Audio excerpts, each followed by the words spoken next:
Bharatiya Janata party అధికారంలోకి వచ్చిన తర్వాత 2014లో నరేంద్ర మోడీకి తిరుగులేని నాయకుడిగా, బీజేపీ తిరుగులేని పార్టీగా 11 ఏళ్ళుగా చలామణి అవుతూ వచ్చింది. కానీ నరేంద్ర మోడీ పలుకుబడి తగ్గుతోందా? బీజేపీ బలం దెబ్బతింటోందా? ఎలక్టోరల్గా ఫలితాలు అటు ఇటు కావచ్చు, కానీ ఇండియా పొలిటికల్ సిస్టమ్ పైన మోడీ బీజేపీల ఆధిపత్యానికి ప్రశ్నలు ఎదురవుతున్నాయా అనే అనుమానాలు కలుగుతున్నాయి. స్టాటిస్టికల్గా చూసిన ఈ మనకు ఇటీవల mode of the nation India today సర్వేలో కూడా మోడీ పాపులారిటీ రేటింగ్ 4% పడిపోయింది.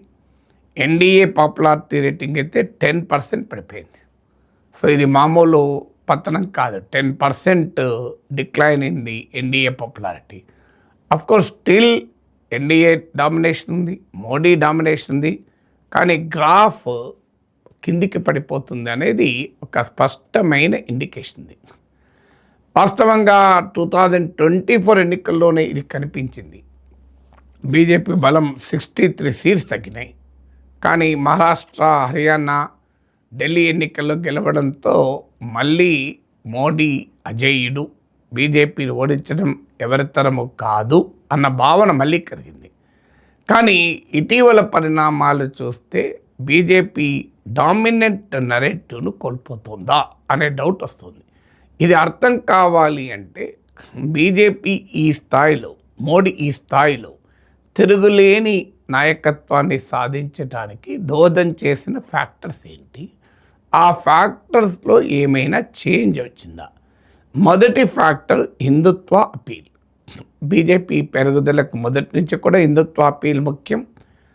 మోడీ ఒక ఐకానిక్ హిందుత్వ నేతగా ఆయన ముందుకొచ్చారు. హిందుత్వ ఎజెండాలో కీలకమైన రామ మందిరాన్ని సాధించారు.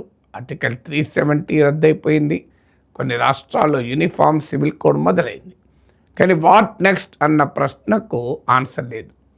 సో ఈవెన్ అయోధ్య రామ మందిర నిర్మాణం తర్వాత కూడా 2024 ఎన్నికల్లో యూపీలో దెబ్బతిన్నారు. అయోధ్య లోక్సభ సీటు కూడా కోల్పోయారు. Country delight buffalo milk start చేసాము. ఫస్ట్ పిల్లలకి ఇచ్చినప్పుడు కానీ, మేము పెరుగు తిన్నప్పుడు కానీ, మేము చిన్నప్పుడు తిన్న ఓల్డెన్ డేస్ గుర్తొచ్చాయి మాకు. మీగడ కూడా పాలు కాచాక మీగడ బాగా రావడం, అప్పుడు మా చిన్ననాటి రోజులు గుర్తొచ్చాయి అన్నమాట. సో అందువల్ల ఈ హిందుత్వ అపీల్ ఇక దెబ్బతింటోంది. కొత్తగా హిందుత్వ రీఇన్వెంట్ కాలేకపోతోంది అనే ప్రశ్న ముందుకు వస్తుంది. దీన్ని అధిగమించటానికి ఇటీవల ఇన్ఫిల్ట్రేటర్ను ఒక ఎజెండాగా తీసుకున్నారు. అంటే సరిహద్దుల నుంచి విదేశీయులు, చెప్పకపోయినా పైకి ముస్లింలు భారతదేశంలోకి చొచ్చుకొస్తున్నారు.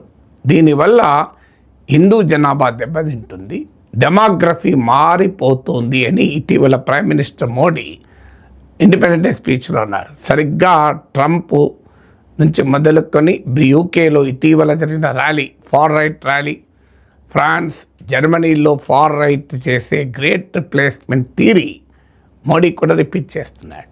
కానీ అది పెద్దగా అప్పీల్ ఉండదు. ఎందుకు ఉండదు అంటే ఈ ఇన్ఫిల్ట్రేటర్ల సమస్య దేశమంతటికీ సమస్య కాదు.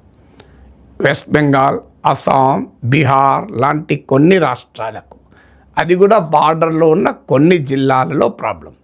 దేశమంతటినీ ఒక హిందుత్వ అపీల్ పైన యునైట్ చేసే స్ట్రెంగ్త్ ఆ ఇష్యూకి లేదు. ఇక రెండవది నేషనలిజం. మీకు 2019లో కూడా చూడండి, సిఎస్డిఎస్ లోక్నీతి లాంటి స్టడీస్ ఎకానమీ పైన పెద్ద ఎత్తున ప్రజల్లో అసంతృప్తి అన్న రిపోర్ట్లు వచ్చాయి.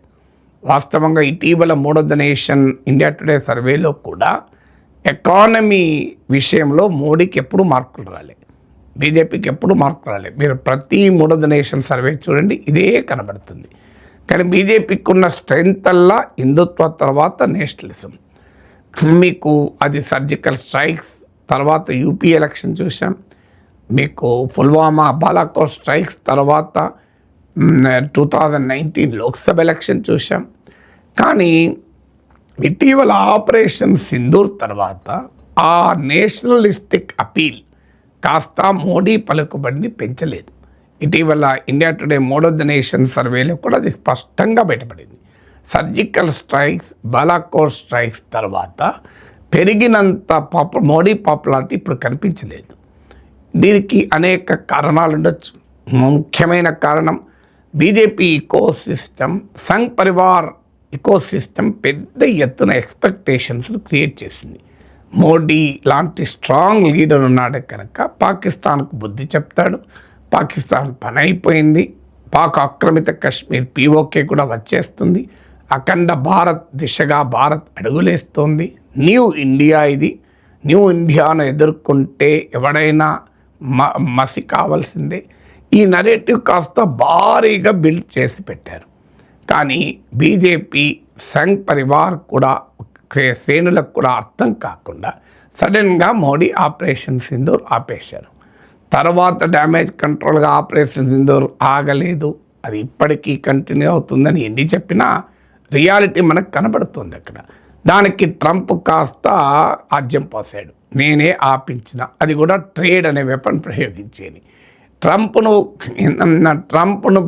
మోడీ ప్రభుత్వం బీజేపీ ఎంత ఖండించినా మోడీ మాత్రం ఒక్క మాట కౌంటర్ చేయకపోవడం, స్ట్రైట్గా అన్నిటికీ మించి ఎక్కడో ఒక చోట ట్రంప్ జోక్యం ఉందా అన్న భావన ప్రజల్లో ఉంది. ఎందుకంటే మోడీ ప్రతి అంశము తానే ముందుండి సోషల్ మీడియాలో రివీల్ చేస్తాడు.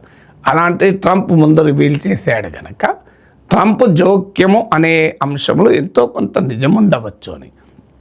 పోస్ట్ ఆపరేషన్ సింధూర్ డిప్లొమసీలో చూసినా పాక్ చైనా నెక్సెస్ ఎక్కువ తోడుగా Pak America nexus, Pak Saudi Arabia nexus, Islamic countries Pak మధ్య బంధం, ఇవన్నీ చూస్తుంటే డిప్లొమసీలో, ఫారిన్ పాలసీలో మోడీ ఎదురు దెబ్బ తింటున్నాడన్న భావన ఈ నేషనలిస్టిక్ అపీల్ను బాగా తగ్గించింది.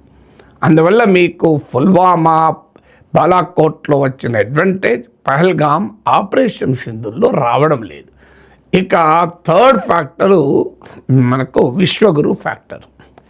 ఈ విశ్వగురు ఫ్యాక్టర్లో మొదటి నుంచి కూడా మోడీ నేషనల్ లీడరే కాదు, ఆయన అంతర్జాతీయ నాయకుడు, ప్రపంచ నాయకుడు. చూడు, జింపింగ్ ఫ్రెండ్, మోడీ ఫ్రెండ్, మోడీకి Trump friend, Putin friend, Trump అయితే ఎంత క్లోజ్ ఫ్రెండ్ అని ఔడీ మోడీ నుంచి నమస్తే ట్రంప్ వరకు అప్కి బార్ ట్రంప్ సర్కార్ అనే నినాదాలు, ఒక రకమైన ఇమేజ్ను G20 శిఖరాగ్ర సభను వాడుకున్నటువంటి తీరు, ఇవన్నీ చూస్తుంటే మోడీ లార్జర్ దెన్ లైఫ్ ఇమేజ్ను ఒక గ్లోబల్ లీడర్గా మోడీని ప్రజెంట్ చేశారు.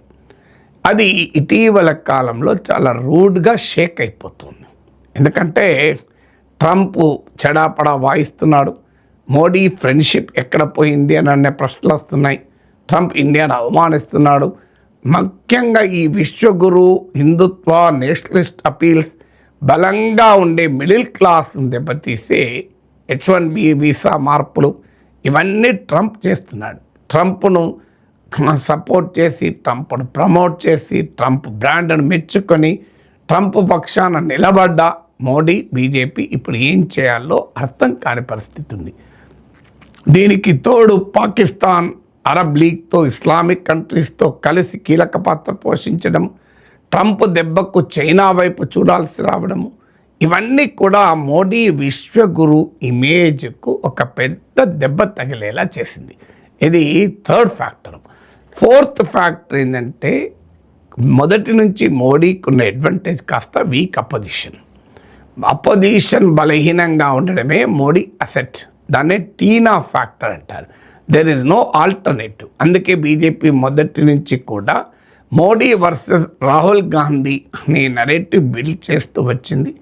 అడపా ప్రతిపక్షాలు, కాంగ్రెస్ పార్టీ కూడా మోడీ ట్రాప్లో, బీజేపీ ట్రాప్లో పడుతూ నష్టపోయిన సందర్భాలు కూడా ఉన్నాయి. కానీ భారత్ జోడో యాత్రతో మొదలై ఓట్ చోరీ ఆ యాత్ర వరకు రాహుల్ గాంధీ గ్రాఫ్ కొంచెమన్నా పెరుగుతూ వస్తుంది. ఇటీవల mode of the nation India today survey కూడా దాన్ని స్పష్టం చేసింది. స్టిల్ మోడీకి, రాహుల్ గాంధీకి చాలా గ్యాప్ ఉండొచ్చు, కాదని ఎవరు అన్నారు.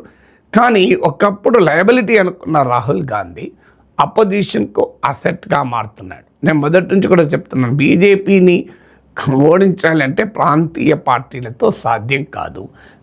కాంగ్రెస్ పార్టీ రివైవ్ కాకుండా ఇది సాధ్యం కాదు అని చెప్తున్నాను.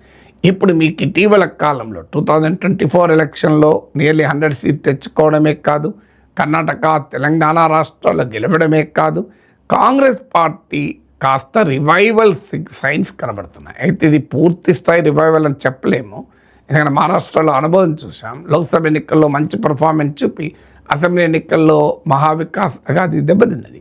కానీ డెఫినెట్గా గ్రాఫ్ అయితే పాజిటివ్గా ఉంది రాహుల్ గాంధీ కాంగ్రెస్. ఇటీవల బీహార్ ఓట్ అధికార యాత్రపై కూడా పీపుల్స్ పల్స్ సర్వే నేను చెప్పాను. రాహుల్ గాంధీ హ్యూజ్ క్రౌడ్స్ను అట్రాక్ట్ చేయగలిగాడు, నాన్ కాంగ్రెస్ ఓటర్లలో కూడా బస్ క్రియేట్ చేయగలిగాడు. అందువల్ల ఒకప్పట్లాగా అపోజిషన్ లేదు. ఇండియా కూటమి యునైటెడ్గా మోడీని ఎదుర్కొంటోంది. మొదటి నుంచి కూడా మీరు గమనిస్తే మోడీ ఎజెండా సెట్ చేస్తే అపోజిషన్ రియాక్ట్ అవుతుంది. కానీ ఇప్పుడు అపోజిషన్ అందులో రాహుల్ గాంధీ ఎజెండా సెట్ చేస్తే మోడీ బీజేపీ రియాక్ట్ కావాల్సి వస్తుంది. ఇది ఒక మేజర్ చేంజ్ కంబాట్ అపోజిషన్. ఐదవది, మోడీ అజేయుడు, బీజేపీని ఓడించడం ఎవరి తరము కాదు. ఇది దుర్భేద్యము. ఈ నరేటివ్ బాగా బిల్డ్ అయి ఉంది. కానీ 2024 ఎలక్షన్ దాన్ని పంక్చర్ చేసింది. అందుకే 400 సీట్లు వస్తాయని ఎగ్జిట్ పోల్స్ మామూలు గోల పెట్టలే, కానీ 240 సీట్స్ పడిపోయింది. ఇండియా కూటమికి 235 సీట్స్ వచ్చాయి. నితీష్ కుమార్, చంద్రబాబు నాయుడులే లేకపోతే అసలు మోడీ పవర్లోకి వచ్చే పరిస్థితి లేదు.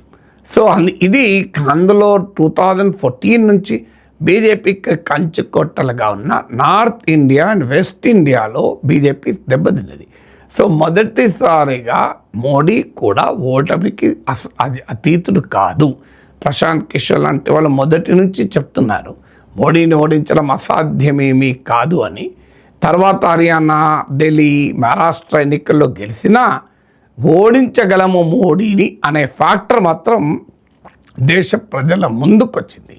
ఈ 5 అంశాలలో బీజేపీకి, మోడీకి ఒక నెగటివ్ సిగ్నల్స్ కనబడుతున్నాయి. అయితే ఇప్పటికీ పాజిటివ్ సిగ్నల్స్ ఏంటి? మోడీకి ఆయన నెక్స్ట్ కంటెండర్ అయిన రాహుల్ గాంధీకి మధ్య చాలా గ్యాప్. రాహుల్ గాంధీ అపోజిషన్ స్పేస్లో విజయం సాధించాడు, కానీ మోడీతో ఫైట్లో ఇంకా విజయం సాధించలేదు. ఇది ఇండియా కూటమిలో జాతీయ స్థాయిలో ఐక్యత ఉన్న, రాష్ట్రాల స్థాయిలో ఇండియా కూటమి పక్షాల మధ్య ప్రత్యక్ష పోరు అనేక రాష్ట్రాల్లో ఉంది.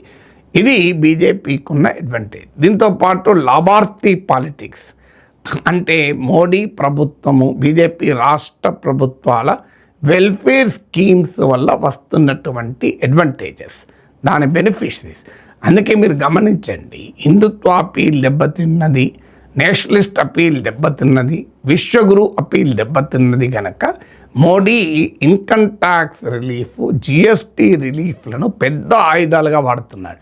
మీరు గమనించండి, మోడీ ఈ రకంగా ఎకనామిక్ ఆస్పెక్ట్స్ను వాడిన ఉదాహరణ లేదు. డిమానిటైజేషన్ ఒక్కదాన్ని వాడే ప్రయత్నం స్టార్టింగ్లో చేశారు, కానీ అది ఘోర వైఫల్యంగా స్పష్టం కావడంతో ఇక దాన్ని వదిలేశారు. ఇప్పుడు మొదటిసారి ఎకనామిక్ ఎజెండా పైన, ఎమోషనల్ ఎజెండా కాకుండా ఎకనామిక్ ఎజెండా పైన జనం దగ్గరికి వస్తున్నారంటే మోడీకి, బీజేపీకి కూడా అర్థమైంది. అందుకే మళ్ళీ ఆర్ఎస్ఎస్తో కనెక్ట్ పెంచుకోవటానికి మోహన్ భగవత్ని ప్రైజ్ చేస్తూ వ్యాసాలు రాస్తున్నాడు. ఇండిపెండెన్స్ డే ఉపన్యాసాల్లో ఆర్ఎస్ఎస్ను పొగుడుతున్నాడు. ఇది అండర్స్టాండింగ్ ఈజ్ వీక్నెస్. తన వల్నరబిలిటీస్ ఏంటి అనేది మోడీకి కూడా అర్థమైనట్టుగా కనబడుతుంది.